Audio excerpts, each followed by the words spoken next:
Assalamualaikum warahmatullahi wabarakatuh. Perkenalkan, nama saya Askan Kaiguna, saya dari kelas 12 IPA 4. Jadi saya hari ini akan menjelaskan materi tentang katabolisme. Sebelumnya, apa sih katabolisme itu? Katabolisme yaitu proses pemecahan dari yang bentuknya kompleks menjadi sederhana. Katabolisme dibagi menjadi dua, yaitu respirasi aerob dan respirasi anaerob. Jadi hari ini kita akan menjelaskan tentang respirasi aerob. Respirasi aerob yaitu respirasi aerob itu merupakan proses yang membutuhkan oksigen. Terdapat 24 proses, yaitu glikolisis, dekarboksilasi oksidatif, sukus Krebs, dan transfer elektron. Yang pertama ada glikolisis. Apa sih yang dimaksud dengan glikolisis itu? Yaitu proses pemecahan glukosa menjadi senyawa-senyawa sederhana. Tempatnya yaitu di sitoplasma atau sitosol. Nah, di sini ada proses tahapan glikolisis.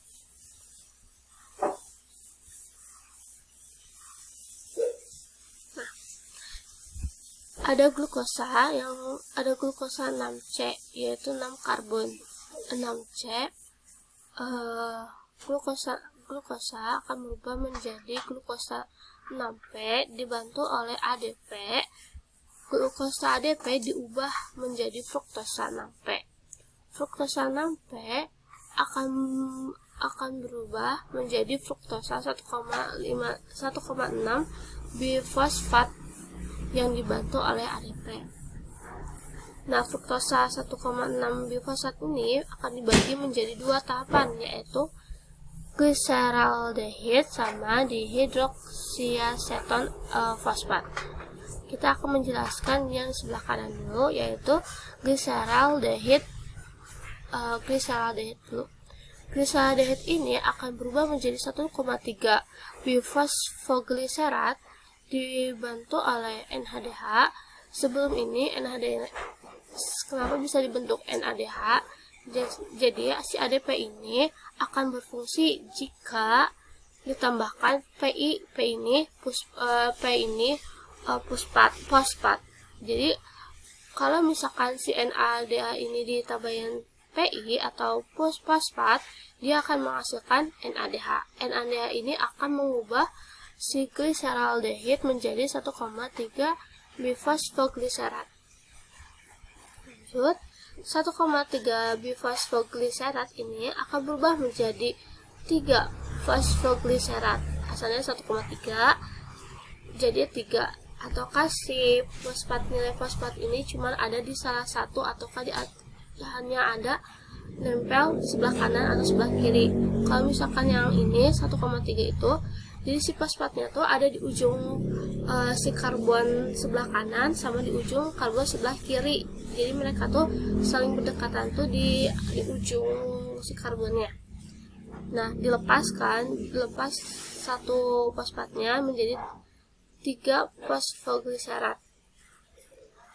3 fosfogliserat ini akan berubah menjadi 2 fosfogliserat dibantu oleh H2O. Lalu kemudian 2 fosfogliserat ini akan berubah jadi menghilangkan. Jadi si fosfatnya tuh pindah posisi, bukan di sebelahnya lagi tapi di atasnya. Di atas ini kan di sini ya tuh nih. Nah, kalau misalkan di tahapan kedua si P-nya tuh terletak bukan di pinggir lagi, tapi si P-nya tuh ada di atas fosfogliserat. Kan kalau misalkan 3 fosfogliserat tuh si P-nya tuh ada di ujung karbon yang ketiga, posisi yang ketiga ini. Nah, kalau di tahapan kedua si fosfatnya itu ada di bagian karbon yang kedua di sini tengah-tengah. Kalau si 2 fosfogliserat ini akan berubah lagi menjadi fosfenolbifurat dibantu oleh ATP. Fosfenolbifurat ini diubah menjadi asam bifurat. Asam bifurat ini hasil akhirnya. Lanjut. Nih, adapun tahapan dihidroksiaseton fosfat. Sama aja prosesnya sama gliseraldehid. Nah, kalau di sini dihidroksiaseton fosfat akan berubah menjadi 1,3 bifosfogliserat dibantu oleh NADH.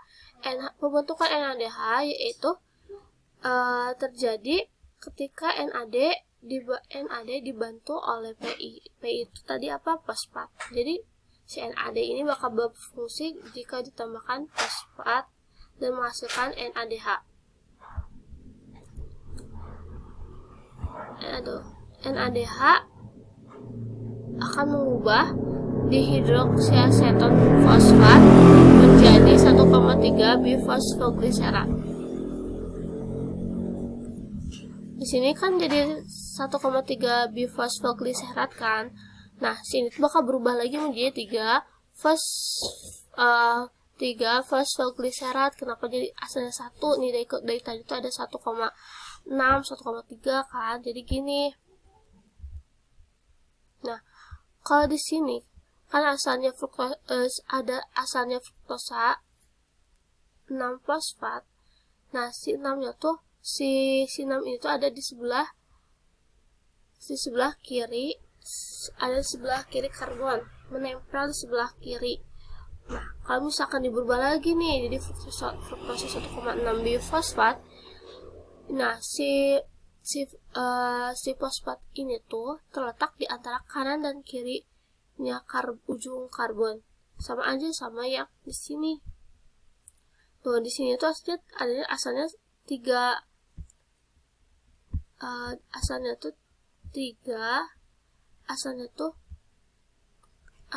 kan 3 dihidroksiaseton fosfat kan.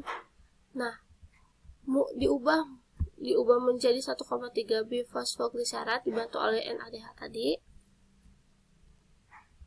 Nah, jadi 1,3 tuh si P-nya tuh asalnya di sini, jadi menempel di sini di ujung karbon yang ketiga, di ujung karbon kanan dan kiri. 1,3 bifosfogliserat ini akan berubah lagi menjadi 3 fosfogliserat dibantu oleh ATP, dan 3 fosfogliserat ini akan diubah menjadi 2 fosfogliserat dibantu oleh H2O. Selanjutnya 2 fosfogliserat ini akan diubah menjadi fosfenolbifurat dibantu oleh ATP. Jadi posisinya setiap tahapan ini, kalau tahapan ini berarti ditambah fosfatnya di sebelah kanan kan.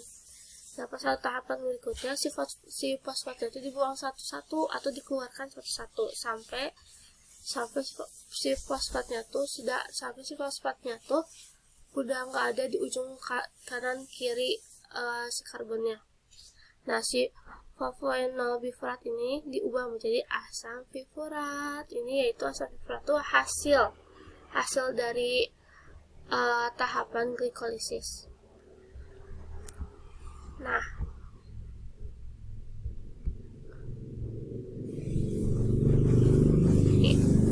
glukosa plus 2 ATP menjadi 2 asam pirufat ditambah 2 NADH plus 2 ATP. Itu tahapan glikolisis.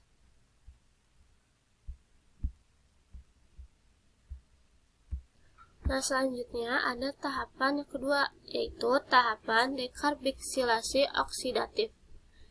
Apa sih tahapan itu tuh? Tahapan dekarboksilasi oksidatif yaitu asam sulfat yang masuk ke dalam mitokondria yang akan diubah menjadi senyawa asetil-CoA melalui proses dekarboksilasi oksidatif. Oke, di sini tuh kita udah punya bahannya kan, dari glikolisis tuh kita tuh sudah menghasilkan asam pirufat. Asam pirufat ini tadi dari NADH+, ya NADH+ akan diubah menjadi NADH. Lalu setelah itu si CO-nya, si CO2, si karbon dioksida ini akan dilepas, dibantu oleh koenzim A membentuk asetil-CoA. Kalau misalkan proses dekarboksilasi oksidatif tuh kayak si NH2-nya teh asalnya NADH-nya teh plus diubah menjadi NADH. Kalau terus kita tuh kayak si karbon dioksidanya itu dilepas. Nah, cara pelepasannya itu kayak dibantu oleh koenzim sehingga membentuk asetil-CoA. Tuh. Kesimpulannya tuh 2 asam pirufat plus 2 koenzim A menjadi 2 asetil-CoA plus 2 karbon dioksida plus 2 NADH. Itu proses dekarboksilasi oksidatif. Nah, adapun tahapan selanjutnya yaitu tahapan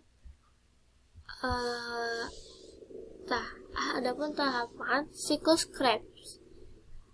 Apa itu tahapan siklus Krebs? Yaitu asetil-CoA merupakan senyawa yang diperlukan untuk berlangsungnya siklus Krebs. Jadi kita tuh udah punya bahannya nih. Bahan yang pertama tuh kan si dekarboksilasi oksidasi itu mempunyai bahan kan, yaitu asam pirufat. Nah, siklus Krebs ini punya bahan juga yang tadi dihasilkan oleh proses dekarboksilasi oksidatif, yaitu asetil-CoA. Jadi bahan yang di siklus Krebs ini asetil-CoA. Nah, di sini ada gambar proses terjadinya. Nah, jadi di sini ada proses tahapannya. Yang pertama ada asetil-CoA. Asetil-CoA ini berikat dengan asam sitrat yang bernilai 6C. Asam sitrat ini akan berubah menjadi asam isositrat. Lalu asam isositrat ini akan berubah lagi menjadi asam ketoglutarat yang bernilai 5C. Jadi setiap proses ini tuh semakin bawah semakin berkurang 6C. Si karbonnya tuh asalnya 6C menjadi 5C, asalnya 5C menjadi 4C. Nah, dibantu oleh CO2 atau karbon dioksida dan NAD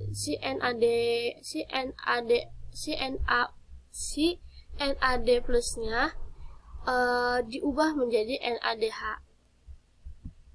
Lalu si asam ketoglutaratnya akan diubah menjadi suksinil-CoA yang bernilai 4C. Dibantu oleh CoA, si CoA ini akan membantu proses NADH plus mengubah menjadi NADH.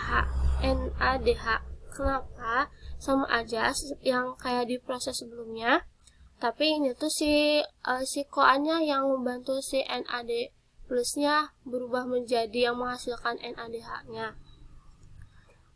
Si NADH ini si NADH ini dapat membantu asam ketoglutarat diubah menjadi suksinil-CoA dibantu oleh NADH. Selanjutnya di situ ada proses GDP plus P menjadi GTP, sedangkan ADP menjadi ATP. Lalu di sini tuh